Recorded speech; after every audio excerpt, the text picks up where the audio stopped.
So right now 12 students are present and some are absent.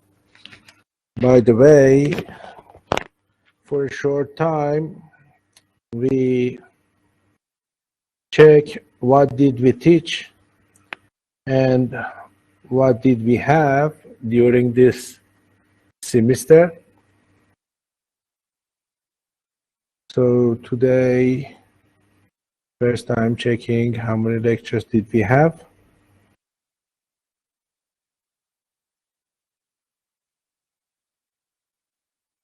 Okay, 1 second please.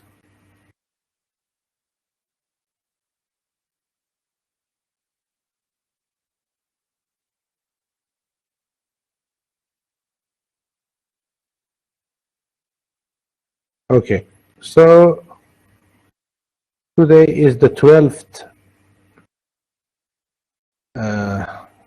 lecture. So today is the last lecture, and mostly today there is no new things. So we have a review for half an hour to maximum 1 hour.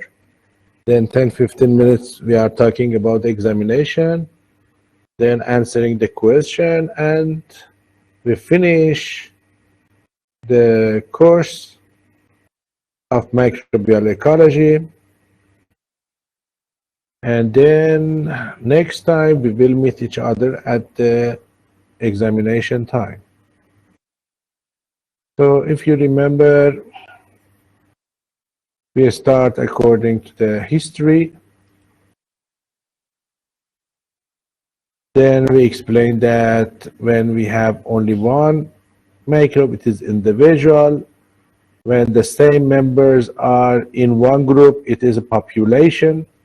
When two different populations, for example, Paramecium and Didinium, are together in one common place, we have a community. And when at least two communities present in the same habitat, it is ecosystem. So we call ecology, we want to know what are the interactions between members of one group to each other? What are the interactions between two different groups to each other? What is the effect of environment on population? What is the effect of population on the environment? It is what we should understand in microbial ecology. Then we explain that in one population there are two interactions, positive and negative. When the population density is low, so food is sufficient. So population going through multiplication in maximum speed. So here there is cooperation. Microbes help each other. Microbes are beneficial to each other. But when population density is high, food is not sufficient and competition is in the maximum interaction. So it is negative. Positive interactions or cooperation or and negative interactions or competition. And we explained over here many different examples of cooperation. For example, production of colony formation,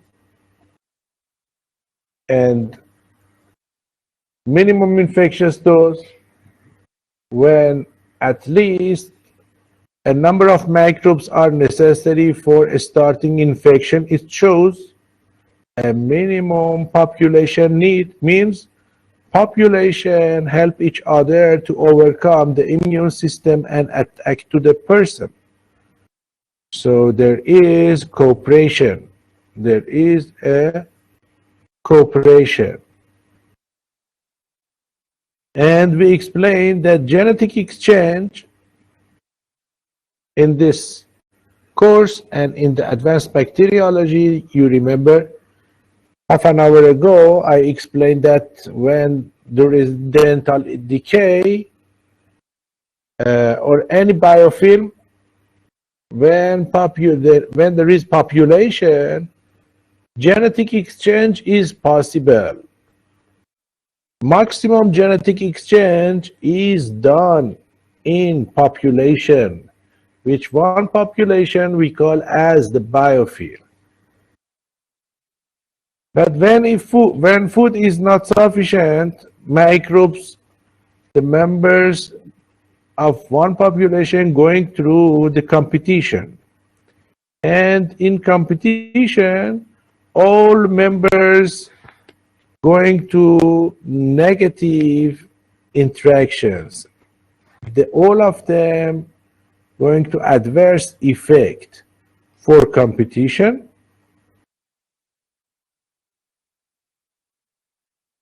Okay, and during competition, they produce toxic products which negatively affect each other.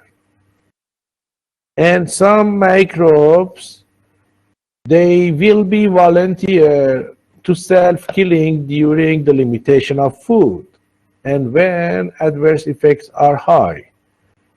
So all of these examples shows negative interactions between or among one population when population density is high.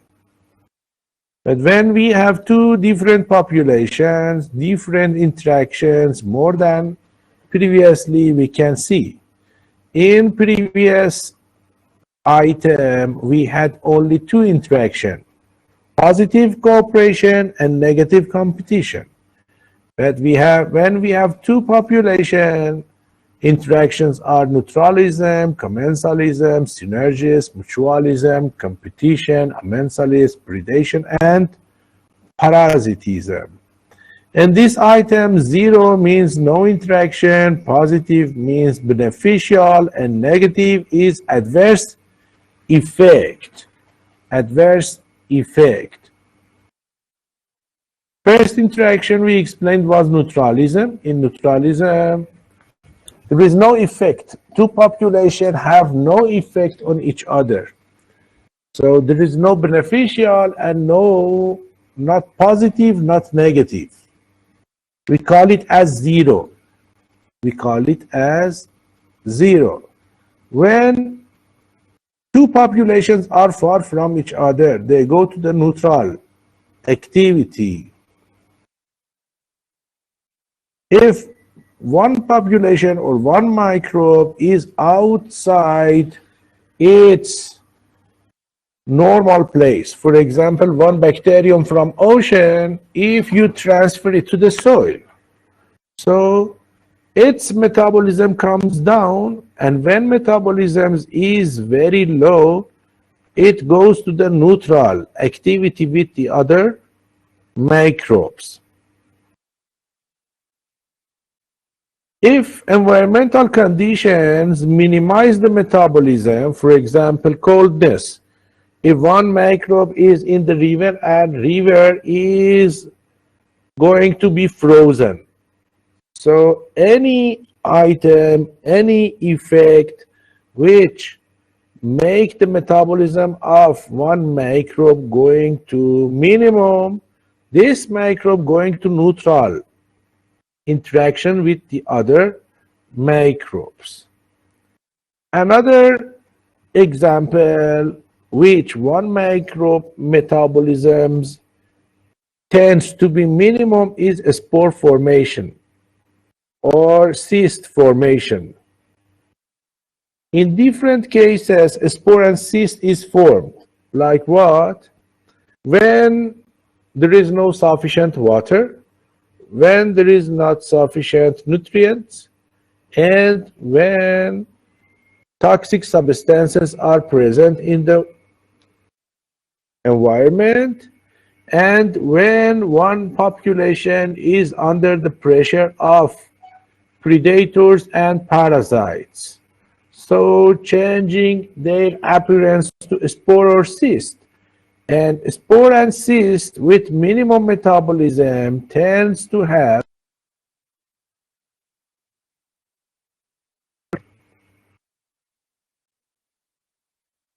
after neutralism, we have commensalism, which one population benefit and the other population unaffected. One benefit, one unaffected. So one positive, one zero. One positive, one zero. In animal examples, I gave you one example. For example, when lion going and eat some animals, for example, deer or another's, when lion is not hungry, go far from what was remaining from killing one animal. So the other animals can come and use it. So if they use it, there is no difference for lion. If nobody use it, no difference for lion. Lion go. In microbes is so. So if one microbe benefited, but the other microbe not affected. For example, facultative anaerobe in a medium start utilizing oxygen and lowers oxygen tension. If anaerobes are there or anaerobes not to be there, no difference, so it is zero. But obligate anaerobes or strictly anaerobes now benefited because aerobic situation is changing to the anaerobic situation and now they can grow. So facultative anaerobe is not affected, zero, and strictly anaerobes benefited. So they are plus, zero, plus. It is commensalism. If methanobacterium is present or absent, in any case, desulfovibrio use sulfate and lactate and produce acetate. So desulfovibrio is zero, not to be affected. But methanobacterium receiving food and substrate. So it is benefited for methane production. It is commensalism. And many other examples. In synergism or proto-cooperation, both populations benefit from the relationship, but not obligatory. Even though one population benefited, if the other population is not there, going to find another source. So their interactions are not obligatory, but both of them are happy. For example, Streptococcus faecalis give ornithine to E. coli, and E. coli give putrescine to Streptococcus faecalis. Both are happy because one substrate which they cannot produce, they receive from their friend. E. coli is deficient to produce ornithine for another purpose, so receive it from friend. And Streptococcus faecalis cannot produce putrescine for further purpose. So Streptococcus faecalis receive it from E. coli. So E. coli and Streptococcus faecalis are both good friends because they cover their friend's problem. For example, one student is weak in ecology and one student is weak in the bacteriology. So one helped the other in bacteriology and the other helped the first one for ecology, and both cover the friend's problem, and both are happy, but it is not obligatory. Because if this friend is not coming to the university, this one can find another friend. It is not obligatory. If one helper is not there, another helper can be replaced.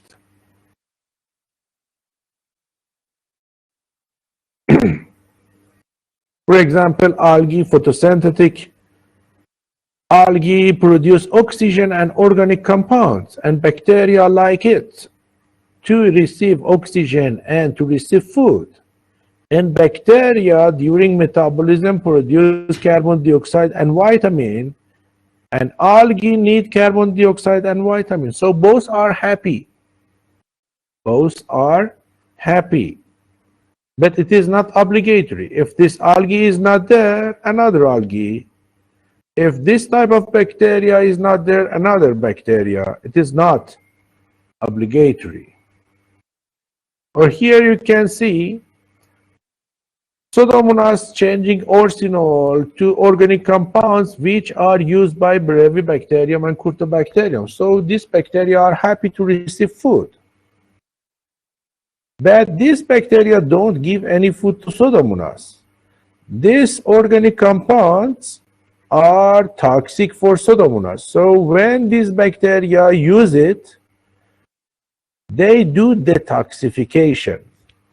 So these toxic substances are removed by this. So they are good friends. Pseudomonas give food, and this bacteria cleaning environment. This bacteria cleaning environment for Pseudomonas, and Pseudomonas give food for those bacteria. Another example is mutualism. In mutualism, both population benefit like before, but it is obligatory. For example, lichens, which consist of algae and fungi, we cannot dissociate them. We cannot give them far from each other. They are with each other. When they are in close contact to each other, they are lichen. If we separate them, there is no lichen. Both of them are go to die. All the time they should be together. So algae as a phycobiont give food and oxygen to fungi, and fungi by production acid take minerals from rock and soil and give it to the phycobiont. So they are good friends. And it is, you know, for example, in algae, all cells are the same.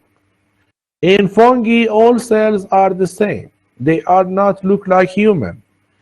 Our cells in kidney is different with our cells in heart, our cells in lung, our cells in brain. So it is the primitive creature which two different microorganisms come together to form something like tissue. So in lichen we have two tissue. One tissue is phycobiont and the other tissue is mycobiont. So both of them help each other. Something is done by phycobiont and something else is done by mycobiont, and in total they are happy because they can do whatever they need. And lichens are sensitive to pollution. So in polluted area, in the cities, in industrial cities, mostly we cannot find them. So if you go somewhere and you see there are some lichens are present there, you should be happy because you find a good place in the earth with good climate. Wherever the climate is good, lichens are present. And in opposite direction, if the climate is not good, if it is full of chemicals, full of not good conditions, they are absent. Sometimes we have endosymbionts. One microbe is living in another microbe and help each other. Endosymbionts of protozoa with algae, endosymbionts of protozoa with bacteria, and look like Paramecium aurelia and Caudibacter, which when Paramecium aurelia containing Caudibacter, this bacterium can produce toxin, and Paramecium can kill its competitors. But those Paramecium which lack Caudibacter, they lose the game, and they cannot be winner in the competition. Another thing is competition. Competition is a way that two groups compete each other but never attack to each other and never produce toxin against each other. So how do they compete? By fast receiving food and fast growing. The population which fast can find food and can use food and can grow and multiply is the winner. For example, if we have Paramecium aurelia and Paramecium caudatum, which both of them eat bacteria, after 16 days we can see only Paramecium aurelia is present and there is no Paramecium caudatum. So we can find that in the competition, without attack, without toxin production, Paramecium aurelia as much as possible fast receive food and fast grow and fast multiply and win the game. And it is so like Paramecium caudatum and Paramecium bursaria and the other examples like algae. Sometimes algae go to the competition. Algae, even though they are producer and using carbon dioxide and light and water, but they go through competition for minerals. Minerals like phosphate, like silicate, and the one which fast can receive food is the winner because they grow fast and they multiply fast. But if one microbe is winner according one part, it is not so. In all situations should be winner. For example, Astronella in phosphate limitation is winner. But in silicate limitation, Cyclotella is the winner. So in different conditions, maybe winner to be changed. But all of these examples were related to the active growth conditions. If there is non-growth condition, adverse effects are present, for example, coldness, pH, dryness. Now the winner is not the one which fast receive food. The winner is the one which is more resistant to the adverse effect. So if it is coldness in competition, the population which is resistant to coldness is the winner.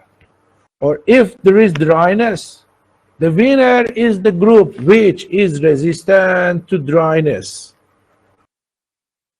Another example is amensalism. In amensalism, one population can produce toxin against another population and win the game. Accordingly, we have virucidal factors, we have fungostasis, which some microbes can produce virus-killing agents, some microbes can produce inhibitors of fungi, so they can win the game according inhibiting or killing the competitors. For example, some populations can produce volatile fatty acids, the other can produce acids, some produce oxygen. So when one microbe can produce oxygen in competition can remove anaerobic bacteria.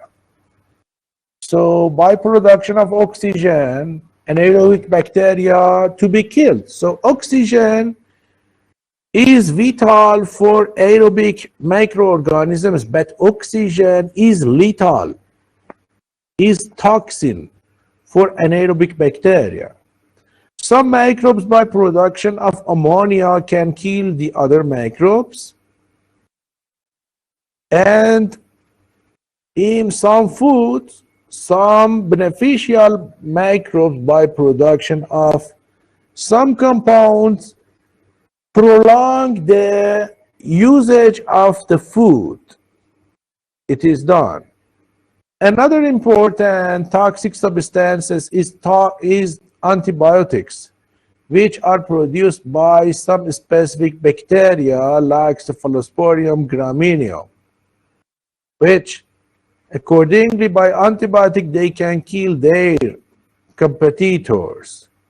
In parasitism, one microbe with the name of parasite live in or on another organism with the name of host and receive food and is harmful for the host. Some microbes live on the host, so they are ectoparasite, and some live inside the host, so they are endoparasite. As viruses, as a parasite, as the viruses don't have anything for starting metabolism, they don't have cytoplasm, they don't have ribosome, they don't have cytoplasmic membrane, so they should find somewhere which it consists metabolism, and they use the metabolism of another microbe. So accordingly, they can only live inside the host, the suitable host, and we call them obligate intracellular parasites.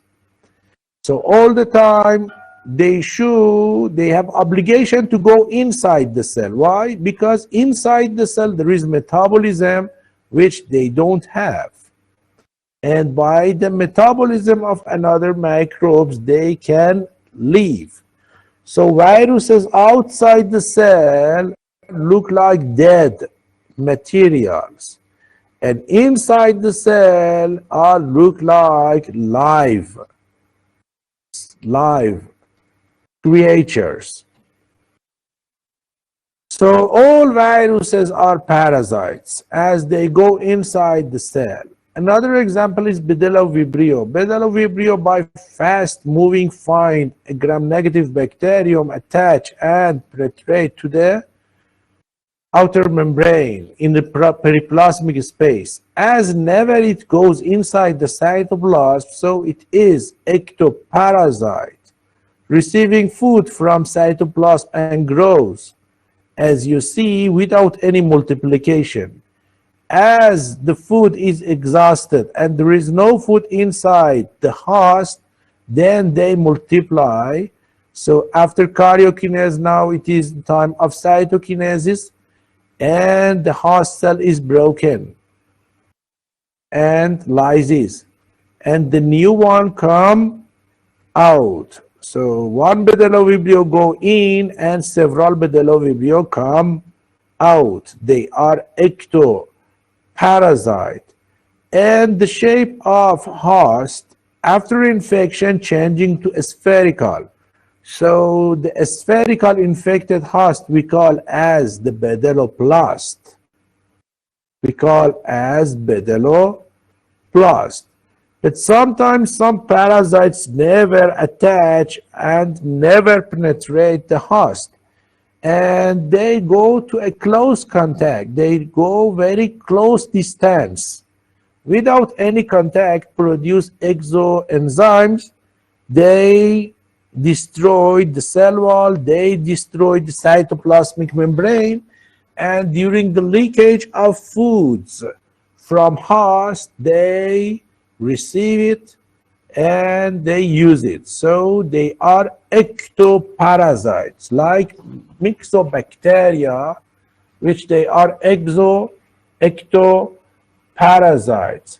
And unlike Vibrio, which it was related to the gram-negative bacteria, myxobacteria are related to both gram-positive and gram-negative bacteria. In a similar way, if cytophaga attack to algae or some population produce chitinase to attack to fungi, or some populations produce laminarinase or cellulase to attack to algae and fungi. All of these examples along with myxobacteria are examples related to ectoparasite without attachment of penetration. They go to a very close distance and receive food from harmed host cells.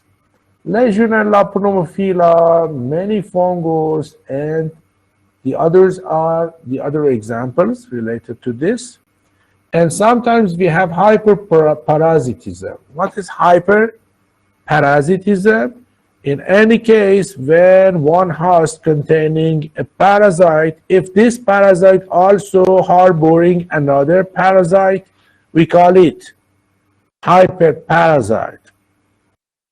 So Vibrio is the parasite for E. coli, and at the same time Vibrio is the host for phage. So Vibrio is hyperparasite.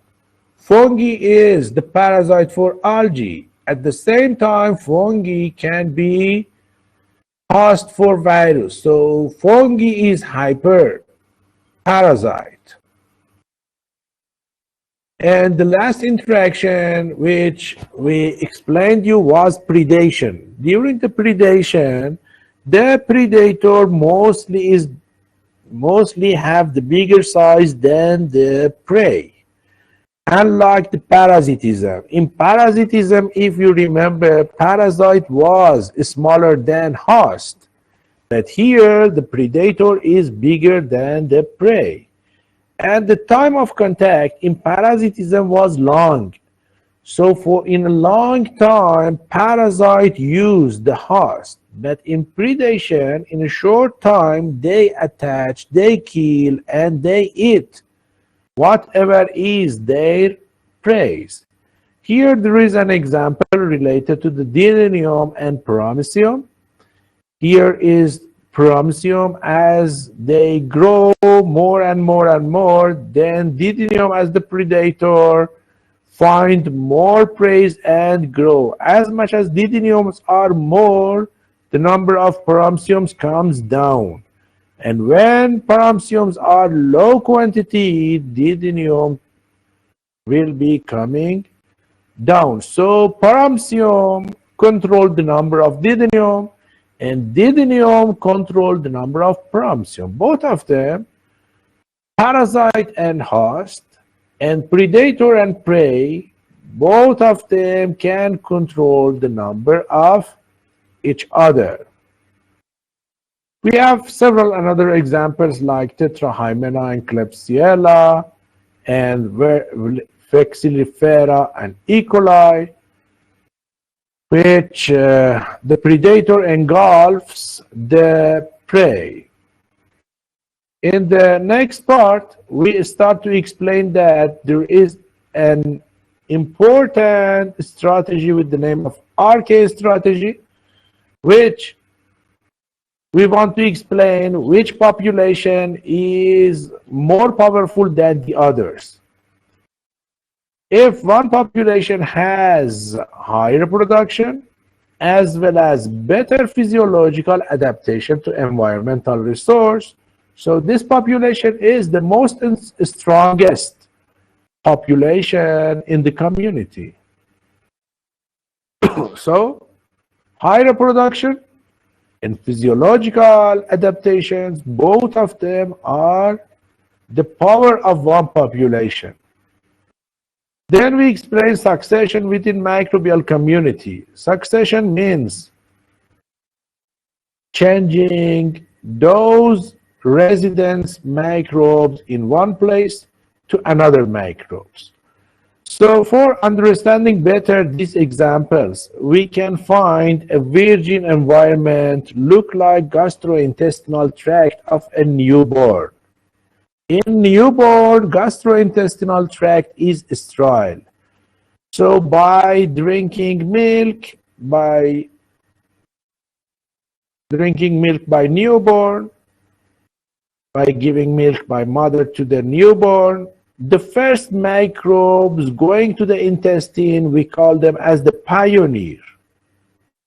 But after many weeks or many months, by some adding new foods like soap, like bread, and the other things, new and other microbes can reach the gastrointestinal tract.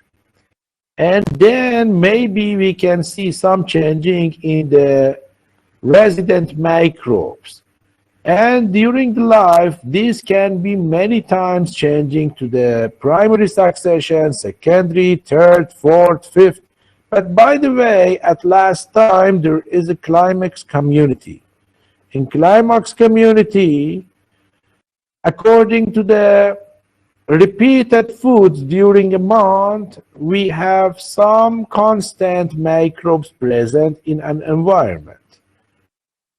If there is a succession or changing of populations in one place, if it is according to the microbial activities, we call it autogenic succession.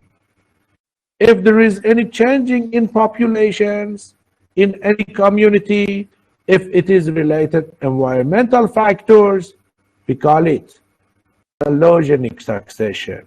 Allogenic succession. Then we explained many successions, and we explained that the resident microbes and the successions mostly are related to the animal host. Which type of animal are we talking? Is it a lion, herbivore, carnivore? Is it a fish?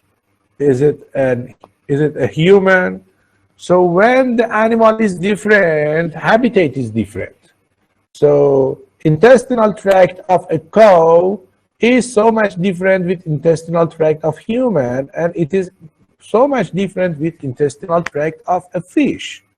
So when habitat is different, microbes present there are different. And when animals are different, their diets are different. Not only the habitat is different, but also those nutrients which are coming to the body of animal can force which microbes can be resident and which microbes are not resident. And those microbes which can be present in an environment can stop or can help some other microbes to be there or not to be there, and in which environment animal is living.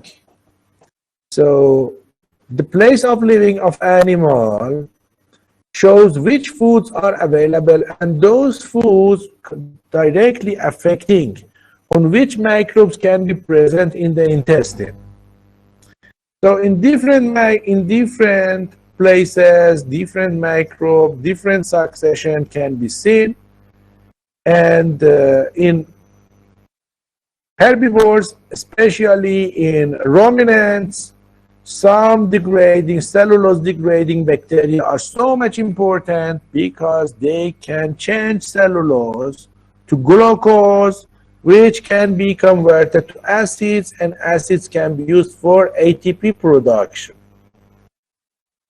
There are many microbes like cellulose degrading bacteria like Bacteroides, Raminococcus, starch degrading bacteria, and protein degrading bacteria, methanogenic bacteria.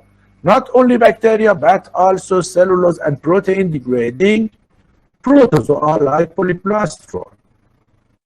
So foods are going to the intestine and rumen of ruminant. Then food is used by bacteria, and bacteria give acids for aerobic respiration in the cells of the ruminant. Then bacteria are eaten by protozoa, and then protozoa are digested and absorbed by the ruminant. So everywhere we look, in the ocean, in the soil, in the intestine, in the mouse, in these habitats, there is homeostasis. Homeostasis means environment. Environment support those adaptive microorganisms which live there. So any microbes adapt to the temperature, to the foods available there, so it is protected by that environment. This protection of environment we call as homeostasis. We call as homeostasis. And there are many examples. Maybe for a short time, accumulation of some substrate force. Some microbes can show themselves, but at the stop of production of the substrate, homeostasis is the previous homeostasis. So the original microbes will be present again there. Sometimes we have temporal niche. For example, during the summer, some microbes are in the top of the ocean, but where in cold time, they go down to the sediment. So it is temporal niche. In some months, some bacteria are in the top of ocean, and in some months, they go down to the sediment. So they have temporal niche. And here we had an example related what is the succession in North Pole, especially in Arctic Ocean. Then we explain severe and catastrophic environmental change. Sometimes some severe or catastrophic changes happening in the environment. So when severe or catastrophic environmental change is happening, for a short time homeostasis is not working properly, but immediately after finishing the severe or catastrophic environmental change, homeostasis against working like before, and those microbes were present there in the previous time. Again, they can show themselves. Catastrophic events such as introduction of pollutants in aquatic or terrestrial ecosystem, volcanic eruption, fungicide applications to soils and plants are some examples of severe and catastrophic environmental changes. So after disturbance and after finish this fluctuations, homeostasis acts to restore the disturbed community. And once the disturbing factor is removed, usually there is a secondary succession back to the original community. Then we explain if one microbe has good reproduction and has good adaptation, why cannot be there alone in one habitat? And why the other microbes which don't have good reproduction and good adaptation can be there? They are related to the seasonal and diurnal fluctuation, multiplicity of resources, spatial heterogeneity of habitats, regulations by predators, and dormancy. So the presence of these multi-factors help strong and weak populations to live in one habitat in close contact. Then we explain, after interactions between microbes, we wanted to know what is the interactions between microbes and animals, especially regarding to the nutrition.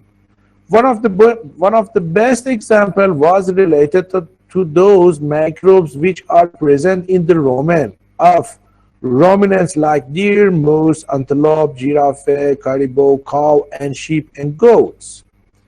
So those special microbes which are present in the rumen, they can use cellulose and change it to glucose, and glucose going through fermentation to change it to acetate, propionate, and butyrate, which these acids are absorbed by blood to cells, and they go to the Krebs cycle and electron transport chain with production of high quantity of ATP. So it is the mystery of why one ruminant by use of plant can get weighed many 100 kilograms, but human by using plants, vegetables, and fruits, they lose weight, not getting weight, because human cannot use cellulose, but ruminants by help of microbes can change cellulose to glucose, glucose to acids, and acids goes to cells to the Krebs cycle and electron transport chain. These are some of the most important microbes present in the rumen. So bacteria receive cellulose, producing acetate, propionate, and butyrate, and they go to cells for energy production. Protozoa eat this bacteria, and then bacteria are digested and absorbed by the ruminant. So rumination is happening because during the competition between cows and ruminants with each other, they eat fast without chewing. Then when stomach and rumen is full of plant, again return it back to their mouth and they do rechewing. So by make the food in smaller parts, it is a good surface area for microbial attack. And there are some ruminant-like and non-ruminant which they don't have rumen, but another parts of intestine are bigger, are in a bigger size, and those cellular-lytic microorganisms are present there.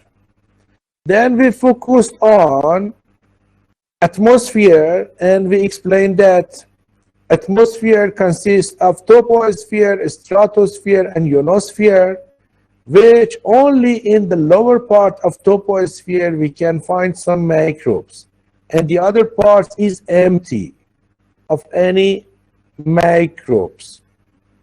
Because as much as we go up in the atmosphere, it is temperature decrease and decrease in atmosphere pressure and oxygen, and with high intensity of UV, which all of them are corrosive for microbes. Even though in the stratosphere also ozone is present, which has a great killing activity on microbes.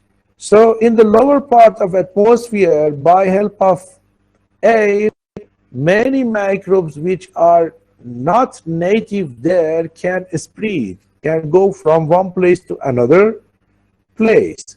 A little growth and multiplication of photosynthetic microbes and heterotrophs are in the air, but when we compare them with photosynthesis and heterotrophism life in the soil and water, it is negligible.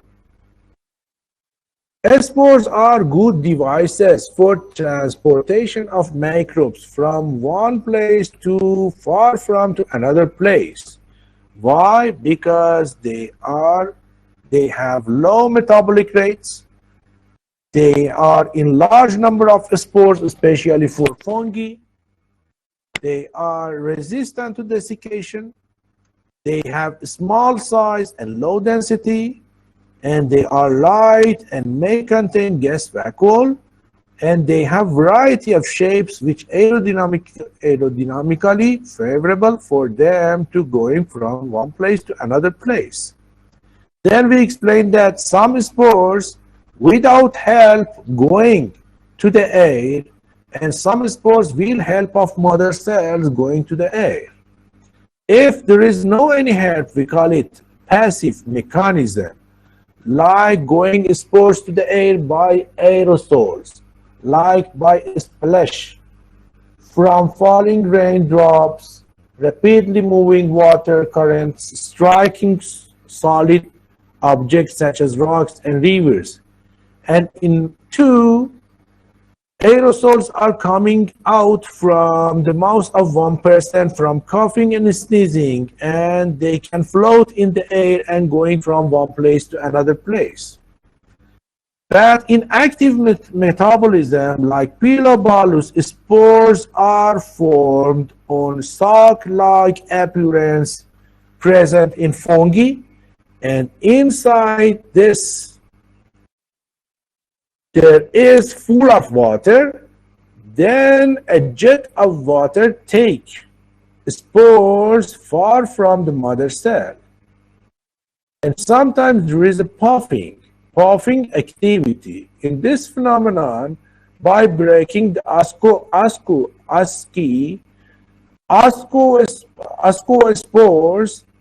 can be seen as a visible cloud of spores. And sometimes there are some shield which can take spores out and far from the mother cell. So it was what we explained in fast speed, which we explained during one semester. So it is what we will have in the examination. Now we want to see to talk about exam. If there is any question regarding to these lectures, you can ask. If not, for a few minutes, we want to talk about examination. Is it any question?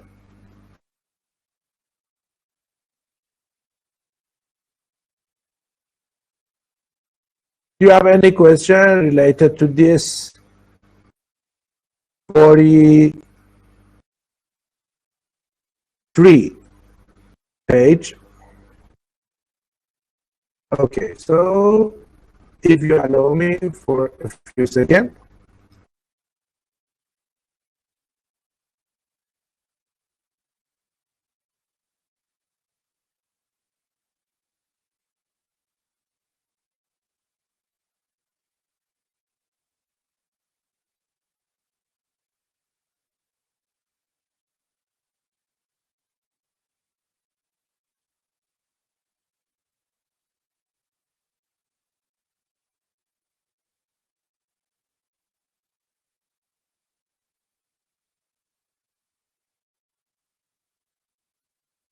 Okay, this is the answer sheet of our examination, which I will send in the WhatsApp group. We review what do we have. If there is any mistake, please inform me. And if it is true, please approve it.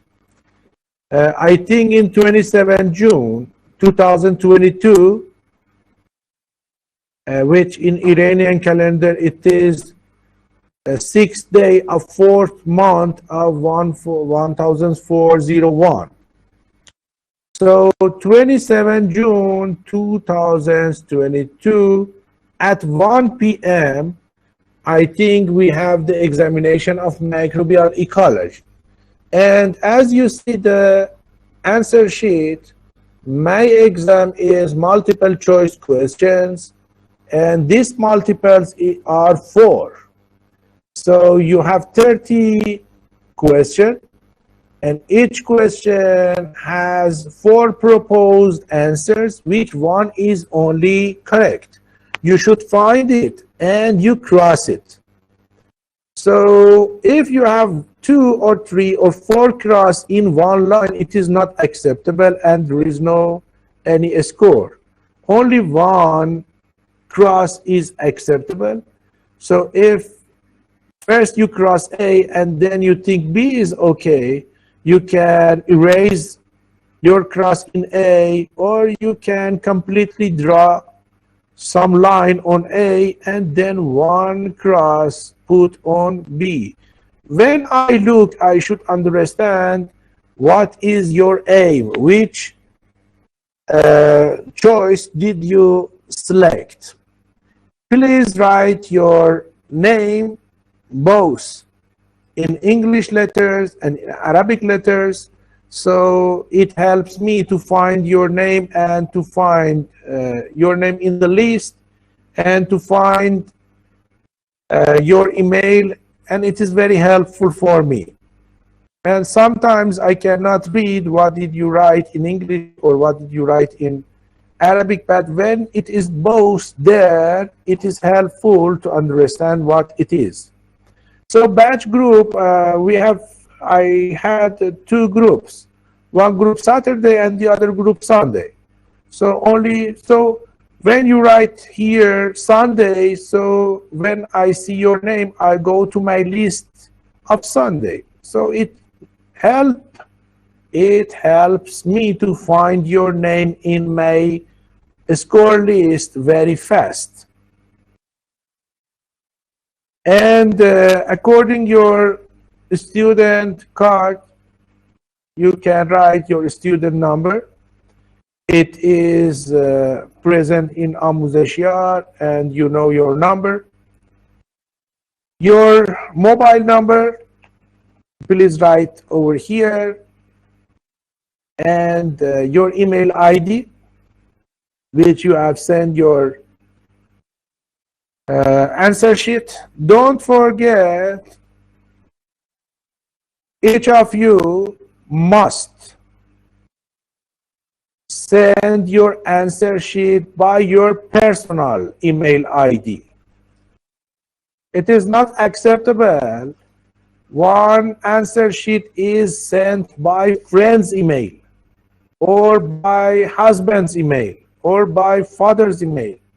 So you are MSc student, you should have one email ID. And your email ID should contain your name and family. Yes?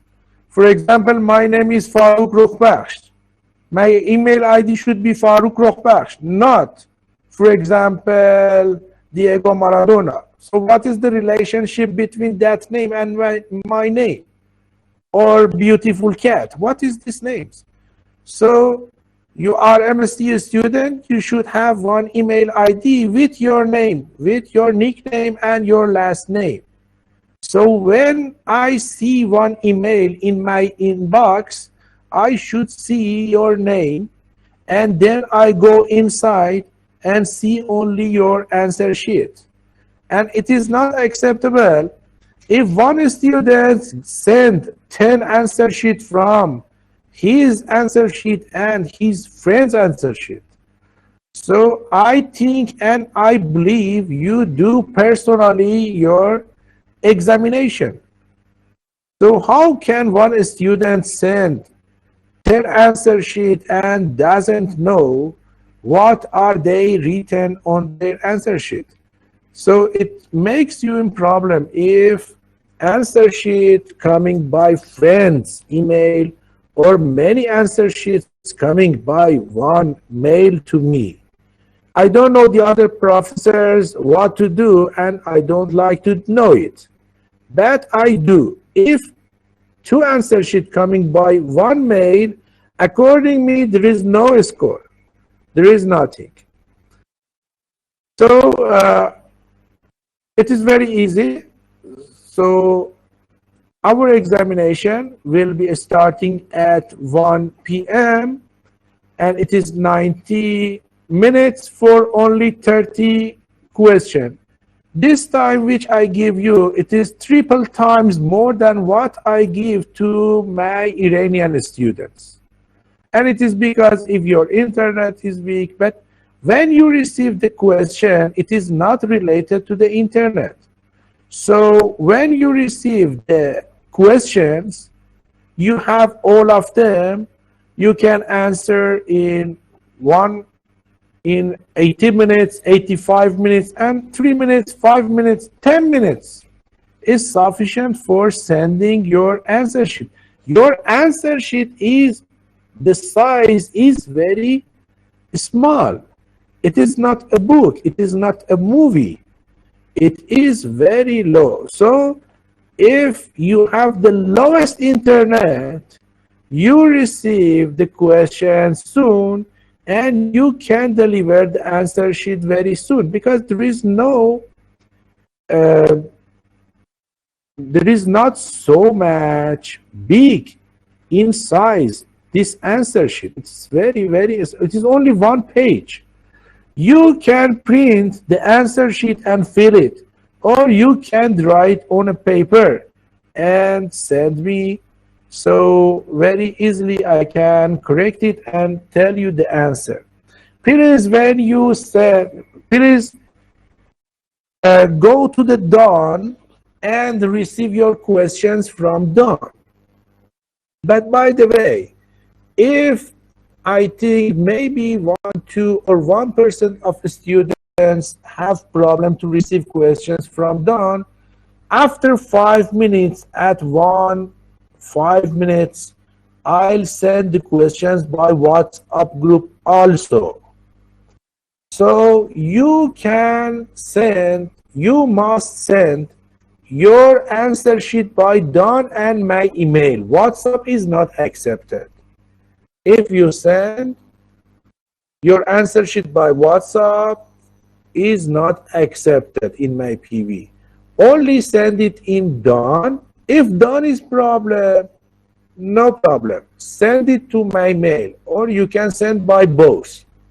So during 1-2 hours, I go to my mail. So you are 30 students. I check it, and if I cannot find any answer sheet, I write the name of those students in the WhatsApp group. During half an hour to 1 hour, I check my mail and Dawn and inform, for example, from 30 students, 28 students I receive, and these 2 ones I don't have any answer sheet, so they can send me message and we solve the problem. So I think it is completely clear for you, because you are not the first time which you study under my guidance. So it is the 3rd semester. In 1st semester, many items. In 2nd semester, many items. We had examination. Happily, we finished it. I am happy which you were good students and you answer well to my questions. So this semester, 100% I know, again, you can overcome the exam and successfully you can finish this examination also. Those students which during the time, during the time between 1 p.m. to 2:30, sending their answer sheets, so receive my beneficial help to give them more than what they have score. But those students sending answer sheet after 2:30, the exact number, and if it is so late, no number, no score. So please adjust your answering the question to the time, okay, and send on exact time to my email and to Dawn. Another thing is that in between 100 students, 1 student sometimes are present in our group. After many days, tell me, I send my answer sheet to another professor Gmail. So my Gmail is in front of you. My Gmail is in front of you. How is it possible? One student by mistake sending answer sheet to another professor. It is not acceptable. You are MSc student, and after some time you will be PhD student. You can go to teach, and you can guide many another BSc students, and you tell them how to work, how to study, how to write the papers. So sending answer sheet to another teacher, it is very strange. Okay, and hopefully I don't have such a student in this group.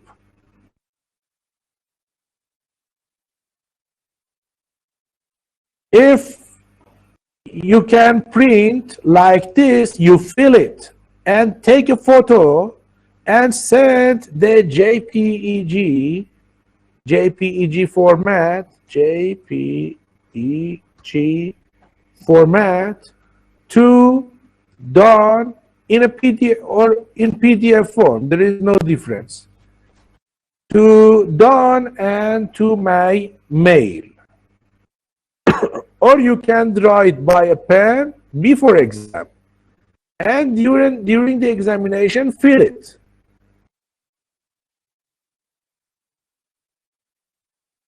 PDF file is okay. You can change the format to the PDF and send it. Don't forget, some students by hurry fill it and send it without name and any information. So if I receive two answer sheets without name and without information, how can I understand? So I should go to the email, to the name of the email. Please write it. One day, half an hour, 1 hour before examination, fill it. Your information. And at the start of exam, then fill the spaces in the answer sheet. My email is here, and I can write for you again. This is my mail, yes?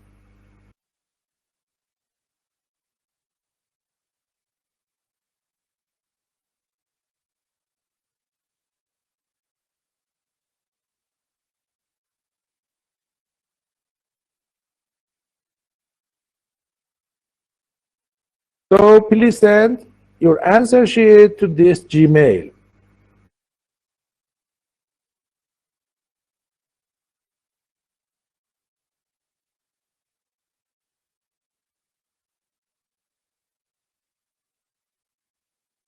Okay, your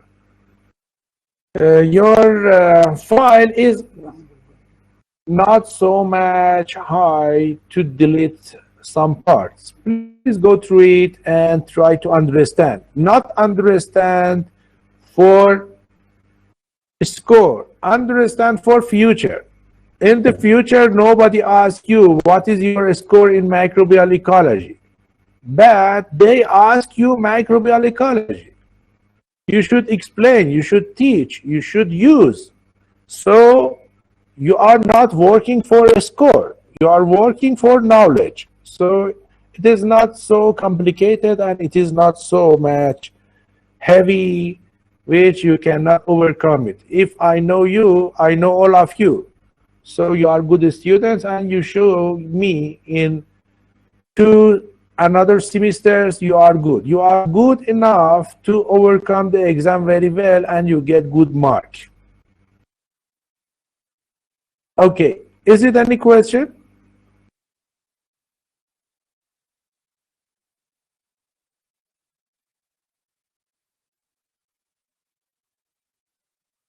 Okay, good.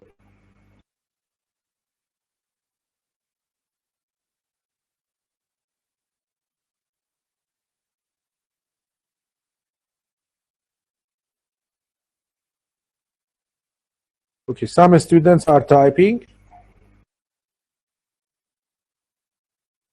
I think 2 semesters back, it was very complicated for you because it was the first time you didn't know how to work with Don, you didn't know how to send by mail You were anxious, but I think now you are comfortable. All the things are clear for you.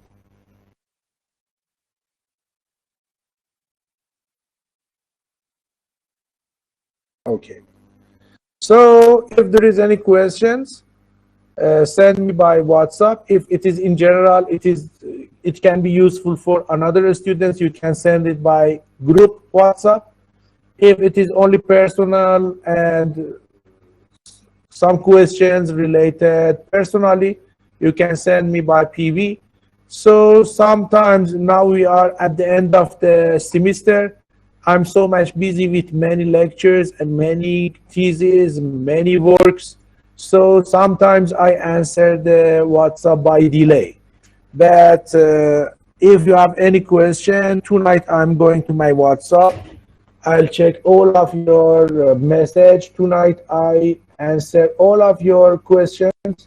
And in the following days, if you send any question, be patient. And if not answering again, sending a reminder. So I'll do it.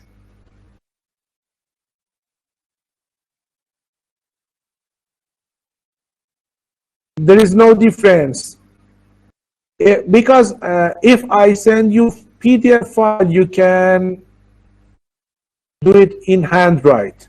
If any students like to cross it by computer, I can send both PDF file and Word file. You can fill it by computer. There is no difference.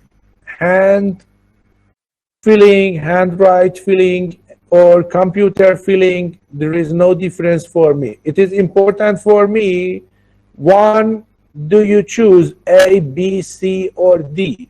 And accordingly, I give you the score.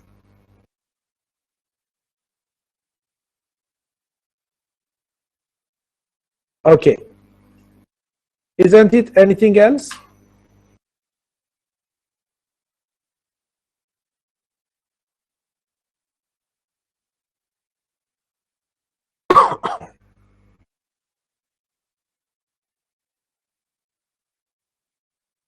Okay, thank you very much. I should give you an excuse me because of many problematic semester by dawn and so many extra classes in Friday or in Thursday. But by the way, good or bad, we can overcome the problems. And by the way, in total, at the end of semester, all of us, we will be happy to be with each other and solving the problems. Okay, thank you very much. Our communication can be continued. If any question, if any work, send me WhatsApp. If no answer, send me reminder, because I have near 600 students and more than something around 10 PhD students, something around 15 MSc students, so, and I'm HOD, so I'm very busy. If you send any message, it is not, I don't like to answer. Send reminder, I'll check it, I answer it as soon as possible. Thank you very much. Hope the best. See you, inshallah.